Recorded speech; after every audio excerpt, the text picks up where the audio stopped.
I just went back and rewatched some of the episodes, and it was like, oh wow, she picked Celeste first in everything, and it's just like, wow, and I didn't see her necessarily as a strong competitor, but you must have when you first picked her to be your #1. So what did you see in her that...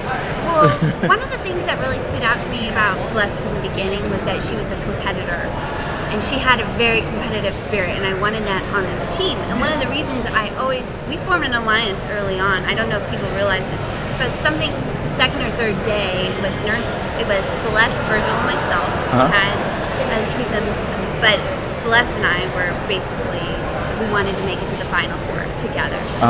And one of the reasons I really valued my alliance with Celeste was she was a hard worker. She and I were both the ones who stayed up all night working no matter what the situation was. And some of the things that didn't make it they fell on the cutting room floor was Celeste staying up till 2 a.m. working with me on the dance for the Nerd Anthem because I'm a terrible dancer. So she learned the choreography instantly. She could have just gone to bed. She stayed up and helped me. So oh, that's cool. There were a lot of aspects, I think, of our friendship and our alliance that went kind of under the radar. That's cool. And for season 2, were there a lot of, we obviously don't know anything about what's going on yet or anything else, but were you up late nights, focusing hard on what you had to do? Oh, yeah. It's almost shocking how much you have to get done in so little time for the challenges. It honestly feels like that big school project that you've put off to the last day, except by default they start you on the last day. It's extremely stressful, and so the only way I feel to succeed is to abandon other things that you might normally need to survive, like sleeping and eating. But yeah, we definitely had moments where we had to work tirelessly, sweat's pouring down my face, and I'm not even performing any athletic activity. It gets stressful, and you just gotta time manage. I always say I think I averaged 4 hours of 4 hours of sleep a night while on the show. Wow. If I was lucky. That's something, and that's because, as from a fan's perspective, we're watching it from week to week, and for us, we don't know how long it's actually happening. It feels like a longer span of time for you guys. Yeah. It's a gauntlet, is how I put it.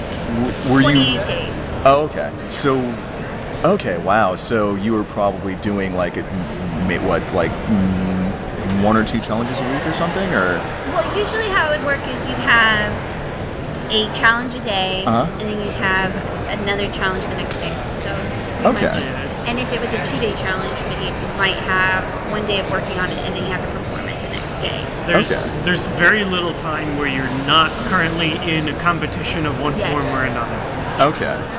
They like to keep you on your toes, so you're always doing something. That makes sense. No downtime. One last question on season 1. When you went back, and I assume you watched it? All of it except the last episode. Oh, which I can imagine is painful. Traumatic. Was there anything you went back and saw where you were kind of surprised by in the end, maybe something people said about you or to you? I was a little surprised by the vitriol a certain person had for me behind the scenes, where I knew that I wasn't her favorite person, but I didn't realize the degree. I think I was still operating under the idea of, we're mostly all friends. We're just competing in a game. Yeah. Okay. Well, thank you very much. This has been a pleasure, and this has been Genevieve and Jwittz. Yeah, the People's Champ. Thank you very much. Thanks so much. Have a good one. Thank you very much.